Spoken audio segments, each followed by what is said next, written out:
Assalamualaikum warahmatullahi wabarakatuh.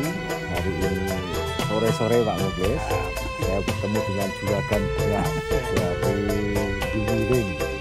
Beliaunya ini montok ini karena bos beras, jadinya montok badannya Pak Muklis ya.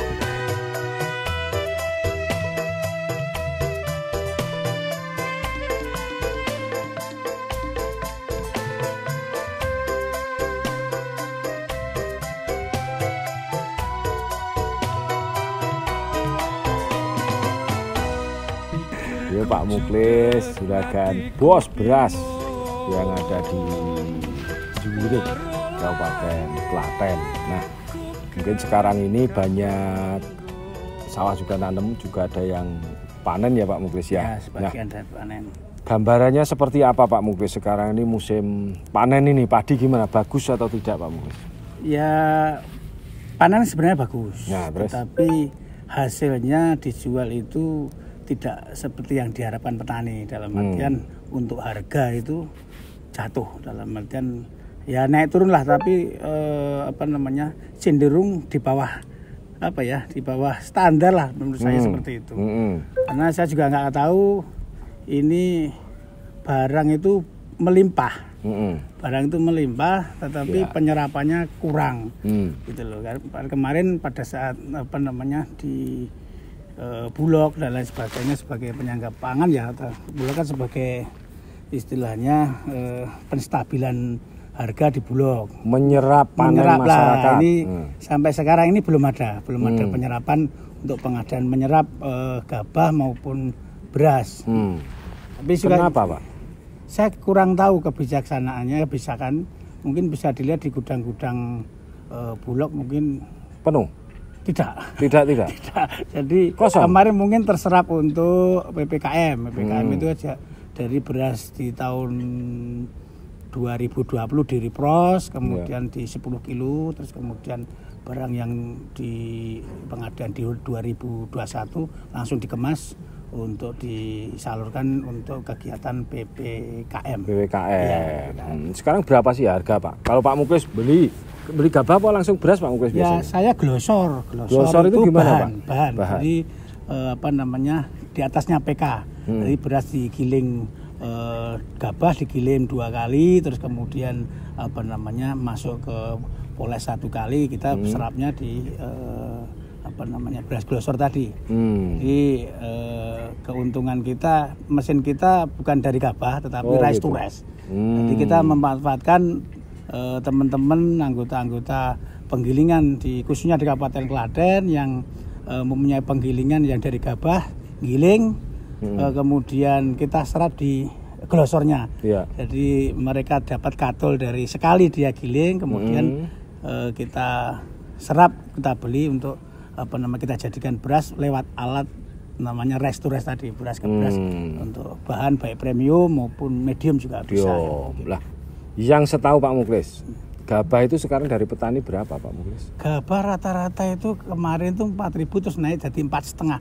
4,5 udah bagus. Kalau daerah sini loh Pak, daerah kemarin sempat di harga di 36 Pak. 36 ini daerah Purwodadi ke sana lah, dari sempat 36. Harga gabah geling wis ini Jadi kalau kering giling itu 4 sampai 4,5. Enggak, itu basah. Jadi proses nanti kalau biasanya dijemur, kalau proses pakai drying pakai itu kalau 4,5 itu mungkin bisa jadi 5.000. Drying itu berarti kalau pakai drying itu harganya tambah berapa itu Pak berarti? Jadi per 15 ton kita memburuhke, dalam artian untuk tenaga dan biaya. Biaya packing jadi itu sekitar per 15 tonnya itu kita di angka 5.500.000. 5.500.000 bagi 15 ton. Ya, sekitar 300-an 15 60 lah. 360 ya. Oke. Sudah jadi siap giling. Nanti itu bisa kadarnya bisa 14, kemudian kadar hampanya bisa 3-5%. Petani ini panen nih, keserap nggak Pak Muklis kayaknya? Ini jadi ya keserap, tapi Mas, dalam artian para mungkin pedagang-pedagang besar yang mempunyai penggilingan yang dari gabah itu, contohnya di Klaten itu tidak hanya yang beli gabah itu bukan dari Klaten saja, terus dari Sragen juga nyerap. Gimana caranya? Beras Klaten. Beras Klaten.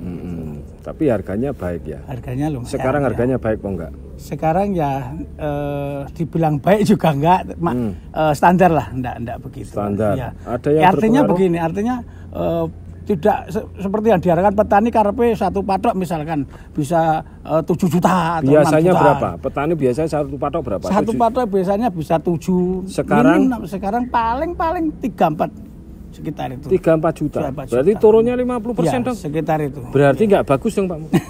Apa pengaruhnya itu Pak Muklis kira-kira? Kan saya pengen tahu itu Pak Muklis. Pengaruhnya mungkin efek dari apa itu? Efek gabah ini beras di mana-mana ada sebenarnya itu. Di mana-mana ada sehingga harga berarti panennya bagus dong. Bagus tapi kan tidak terserap dalam artian bagus ini tapi kurang terserap. Ya, kurang terserap. Kok nggak terserap? Ada harusnya, apa mungkin? Jenengan sebagai pedagang? Ya apa mungkin saya juga nggak ngerti. Wong kita juga ini ya Pak. Mungkin pemerintah ini menggalakkan tidak impor. Kayaknya ada impor. Menurut jenengan? Menurut saya karena kalau tetap memang ada impor. Iya tetap ada impor. Kalau nggak ada nggak mungkin. Nggak mungkin sampai nggak. Iya. Keserap dan harga gabah petani panen itu turun hampir 50%. Ya kira-kira turun 40% harganya ya. Itu. Satu petak, satu patok. Satu patok itu berarti sekitar 2.000-an ya. 2000-an lah. 2000-an meter biasanya laku 7 juta. Sekarang ini di bulan Agustus ini hanya laku 4 juta. 4 juta, 5 juta sekitar itulah. 45, turun berarti 30-an persen. Turun tapi tetap turun. Ya, betul. Itu pun tidak terserap dengan baik. Tidak terserap dengan baik. Jadi semua mungkin di penggilingan atau kayak nyonyok kayak beras atau gabah ditawak-tawak kayak nggak bisa terjual begitu loh. Kalau ini Bulog sebagai ini kita menyerap gitu mungkin lebih ini lagi, lebih istilahnya para petani. Makanya kemarin kita baca di media itu akan menyerap panennya petani. Tapi belum ini. Tapi ya? belum ini. Sebenarnya gudang Bulog bukan penuh, ya. Belum penuh. Mungkin sekitar Surakarta ini, menurut saya belum. Pak Menteri Pertanian. Jadi ini panennya menurut Juragan beras ini, panennya di sini memang untuk masyarakat sini itu harganya turun. Ya. Pak pedagang itu perkiraannya menurutnya ini pasti ada beras masuk impor karena panennya tadi kurang terserap dan harganya juga turun 30% ya Pak ya. Ya, jadi dari hasil panen petani. Teman-teman penggilingan, teman-teman khususnya di beras ini sering istilahnya curhat lah gitu loh. Wah iki apa ya ono impornya mlebu tenan gitu lah. Jadi untuk A1-nya juga nggak ngerti, artinya untuk kepastiannya juga kita nggak tahu. Karena jenengan beli juga turun ya? Ya. Terakhir sampai beli beras berapa? Jadi kita beli beras itu terendah kemarin berapa? Kalau terendah kemarin sampai paling titik nol kemarin ada di harga 6,5. 6.500. Paling bulan mentok. Apa itu Pak? Bulan sekitar sebulan yang lalu nggak ada. Sebulan yang lalu berarti bulan Juli ya? Iya sekitar itulah. Sekarang sudah naik. Sekarang posisinya di angka 7.700. Bukan pengaruh karena ada PPKM? Tidak. Saya kira enggak ya, kebutuhan ya. Iya. Oh ini kebutuhan. Pak. Ini Pak Menteri Pertanian, ini menurut Pak Muklis ini pada bulan Juli sempat beli beras itu harganya cuma 6.500. Tapi bukan karena jenengan nakali untuk beli murah ya Pak? Enggak, jadi mereka malah seneng kita beli. Seneng kita beli, artinya berasnya suruh beli lah, harganya turun gitu loh. Kita juga turun, kalau 6,5 mau ya ayo kita jalan semua sama jalan mengkulaannya. Dalam artian mereka kulak bisa giling dia ke saya itu pasti ada untung, nggak mungkin ke saya terus dia nggak untung, nggak mungkin. Sampai sudah ketiga, bukan langsung dari petani ya? Bukan langsung petani, di penggilingannya. Di penggilingannya.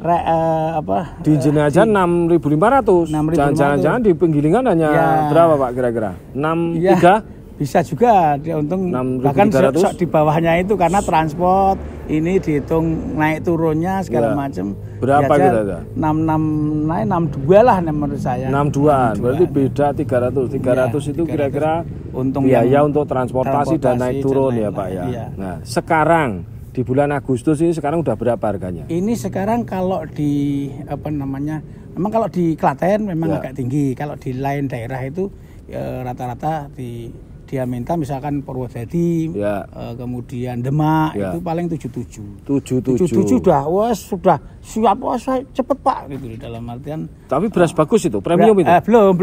Mohon maaf, masih kita proses lagi. Masih diproses lagi untuk jadikan premium maupun medium. Oh, medium, premium masih perlu diproses lagi. Proses lagi lewat alas rest to rest tadi. Rest to rest tadi untuk diperbaiki, untuk dibersihkan lagi gitu ya. Oh, berarti harganya ini sudah mulai membaik lagi. Sudah membaik ya. Nggak tahu Pak, ini nggak tahu kenapa. Nggak tahu nanti ini mau ini lagi soalnya mereka di angka 77 pun ini juga mereka masih bertahan. Nanti kita juga nggak ngerti apakah mau turun mau naik. Tapi untuk saat ini saya belum mau membeli. Belum mau beli. Saya stoknya masih ada, banyak. Masih ini untuk apa? Tapi penawaran banyak. Penawaran banyak. Penawaran banyak. Apakah itu bukan karena jenengan aku santai dulu beli biar harganya turun? Apakah nggak begitu? Enggak ya. Enggak. Bukan karena itu ya. Iya, Bukan, tapi memang kondisi penawaran banyak. Tapi jenengan memang juga masih penuh. Mau jadi, melempar, jenengan penjualannya juga belum lancar ini. Belum lancar ya. Kemana saja Pak Muklis penjualannya Pak Muklis? Kalau pas di sini di sini harganya naik biasanya di murah, misalkan di Sulawesi gitu ya Pak ya. Itu murah. Kalau di sini murah, di sana mahal. Saya makanya kan pernah ke Sulawesi, misalkan kita lempar ke Sulawesi itu ongkos biaya per kontainer 25 ton itu sekitar 13.500.000 kebebanan 600 perak. Ya, kalau di Sulawesi, kalau di Jakarta, ini kalau di Jakarta kemarin kita pesanan itu di angka 8,5 Pak. Sampai sana 8,5. Sampai Jakarta 8,5 itu. Biasanya berapa? Biasanya 9.000. 9.000 ya. Kalau normal ya. Ini berarti nggak normal. Nah, sekarang saya nanya, apa sih solusinya pemerintah biar petani itu tetap harganya bagus, terus juga mereka keserap. Nah, solusi jenengan kan pedagang, jenengan kan tahu persis rantainya kan gitu. Apa yang perlu dilakukan pemerintah khususnya di Kementerian Pertanian biar petani itu kalau pas panen ya memang harganya juga bagus. Bukan kalau petani pas panen harganya jelek. Habis itu selang 1 bulan 2 bulan harganya bagus lagi gitu. Gimana itu kira-kira? Yang pertama pemerintah kita berharap pemerintah tidak melakukan impor gitu. Itu yang paling krusial. Impor itu janganlah, kasihan teman-teman petani yang sudah pas panen raya ada impor tetap jatuh harganya.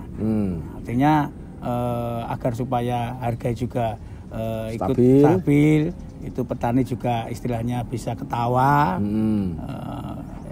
hasil panennya bagus, hasil panen bagus, harganya juga bagus. Standar itu, lah gitu panennya melimpah, bagus hasilnya, tapi juga harganya juga standar sesuai APP pemerintah kan gitu ya, Ge. Kemudian yang kedua penyerapan khususnya di yang punya BUMN dan punya pemerintah ini kan sekarang mulai Pak. Saya hanya mendengar membaca saja wong cah desa. Nah, cah desa itu ada Bulog, ada RNI yang penguasanya seluruh Indonesia ada, mereka menyerap itu. Kita berharap menyerap langsung dari petani. Petani itu mungkin poolnya lewat apa? Kalau di Bulog kan cetok dalam artian mereka standar harganya ada. Kan memang harga memang tipis Pak. Harga di Bulog itu medium 83, mediumnya Tapi kan rutinitas. Rutinitas sedikit ya pokoknya jalan begitu. Ya, yang penting kan berimbang. Bagaimana petani itu untung gitu. Petani itu dalam arti bahwa setiap penanam kalau pas panen bukan jatuh harganya. Tapi ya standar gitu loh Pak. Nah, masukan Anda, masukan jenengan itu kan bisa bermanfaat besar untuk pemerintah khususnya di Kementerian Pertanian yang tentunya membidangi khusus masalah pangan ini. Nah, masukan yang terbaik petani itu dikasih apa sih? Kan selama ini pupuk sudah disubsidi, terus peralatan pertanian dikasih. Menurut jenengan apa yang biasa sama petani terus itu keluarnya? Saya begini, Pak. Jadi pemerintah diharapkan, kita berharap pada pemerintah untuk edukasi kepada petani. Edukasi dalam artian dalam pola tanam, perpadian ini memang harus dikelola secara profesional, tidak dikelola asal aja pupuk ya kimia terus, kemudian ya tanamnya itu, jadi perlu pendampingan. Pendampingan dari, mungkin kalau sudah ada PPL ya dimanfaatkan kalau memang sampai ke ini, terutama di Dinas Pertanian, agar supaya itu terus kemudian mengurangi angka-angka, karena pupuk ini juga langka, Pak. Ini sebisa mungkin pupuk-pupuk kandang, pupuk-pupuk organik, cair itu bisa sekarang banyak penawaran. Tapi kan gini, Mas, kan petani kadang-kadang kan yang ngomel kalau nggak banyak ureanya, gimana coba? Ya, itu makanya pemerintah harusnya memberi edukasi bahwa ya tidak harus sekarang ininya, dalam artian kalau pola tanamnya istilahnya kimia terus langsung berbalik arah ke organik, itu pasti untuk memperbaiki tanah itu panenan pertama mungkin tidak seperti yang diharapkan, itu yakin itu. Dalam artian lah edukasi pemerintah ini harusnya ada kepada, mungkin di breakdown sampai ke bawah itu. Dikelola profesional, pola tanam, kemudian dalam perawatannya itu. Soalnya saya melihat potensi besar di pangan di Indonesia ini memang besar sekali. Pola tanam, menurut jenengan bagaimana pola tanam itu? Sekarang itu yang kurang pas, yang kurang benar. Kan ini memberikan masukan pada pemerintah, kan kita juga sebagai warga negara itu kan memberikan masukan untuk memberikan biar kebijakan pemerintah tepat dan juga untuk kemakmuran rakyat kita gitu. Oke, pola tanam itu biasanya para petani itu kalau tidak ada edukasi itu sakarepe dhewe, dalam artian sakarepe dhewe itu sini tandur sini panen, tidak seperti zaman dulu. Saya masih kecil itu sekali sini tandur ya tandur semua, sekali panen semua. Itu mengurangi hama dan istilahnya hasilnya akan lebih maksimal. Dan untuk pengairannya juga terjadwal. Pengairan untuk ini jadwalnya pengairan desa A, desa B ke sana nanti. Jadi tidak ini meloncat-saja, kadang masalah air saja nyon sewu sampai berkelai kan begitu. Dan nanti gini Pak Mukes, tadi bicara pola tanam biar serentak semuanya lah Pak Mukes. Mungkin nggak sebagai pedagang jenengan umpama ini nanam serentak, nanti pas serentak semuanya jenengan membeli murah. Nah nanti kan makanya untuk penyerapannya ini nanti tidak hanya di pemerintah juga menyerap, kita juga sebagai pedagang juga ikut di dalamnya, tidak hanya kalau kita saja nggak mungkin kuat, Pak. Umpama pemerintah menentukan sekarang harganya sekian gitu, pedagang kan semua ikut enggak? Jadi penstabilan harga tentunya sampai hari ini kan di Bulog 83, tapi saya yakin saya bisa jual 85 kan begitu. Makanya kita berharap sebenarnya ini kalau di Bulog itu gabah, terus beras penyerapannya itu harganya terlalu mepet. Untuk petani juga? Iya, terlalu mepet. Dan karena speknya itu juga ini untuk derajat soso, untuk kadar, misalkan kadar air harus 14, kemudian kadar hampanya harus 5%. Ini memang kalau petani rata-rata itu sudah digiling aja, misalkan gabah itu digiling di angka kadar air 14,5 sampai 15 pun hasilnya masih bagus. Bisa sampai gabah ke ini kalau daerah sini bisa 60-an% lebih. Harusnya berapa? Itu berarti serap Bulog itu? Kalau ada ya semak, Bulog kan juga untung, ya kan bisnis itu BUMN. Tapi rakyat juga tidak dirugikan. Berapa kira-kira? Ada toleransinya. Toleransinya untuk misalkan tadi tidak haruslah 14% misalkan gabahnya, ada punjulo 0,5 lah, tidak 15, 14,5 atau berapa itu kita bisa. Petani pun juga mereka kan juga tidak pakai pengering, manual, dia pakai dijemur itu. Berarti kalau petani langsung ke Bulog nggak mungkin masuk. Nggak mungkin masuk, itu susah Pak. Gitu. Petani biasanya berapa kalau jemuran petani itu? Jemuran petani rata-rata di angka 15 Pak. 15. Jenengan harus pakai alat lagi itu. Alat lagi 15. Ya tadi alat lagi itu sekitar ditekan sampai 14%, kadar hampanya 5%, itu di angka tambahan 360-an perak. Itu full sudah jadi, sudah kemasan, sudah nanti dilempar. Nah, kalau Bulog umpamanya tetap di 14% tingkat kekeringannya. Terus harganya? Harganya, itu oke, speknya tetap itu karena mungkin Bulog menyimpan ya 14 itu kan untuk penyimpanan 14 misalkan 14 itu kalau lebih dari itu kan bisa nanti bisa kuning, bisa kalau digiling yang untuk bulan atau harganya itu kan tadi katanya 83 ya. Minim ya 85 kan begitu ya. 85. Sudah sama dengan pasar itu Pak, dalam artian kita kirim ke Jakarta di angka itu, di 85 itu. Nanti Bulog kalau beli angka 85 nggak bisa jual nanti kan? Ya biasanya Bulog 85 jualnya 83, jualnya juga 83 Pak. Oh jualnya juga 83? Iya. Oh. Nanti dari Bulog itu menyimpan dalam artian pengadaan di tahun ini, dia menjual lagi 83. Nanti kalau ngobrol nanti pas sama Pak Buas pas rapat tak sampaikan ya. Minta harganya ini di 85 ya.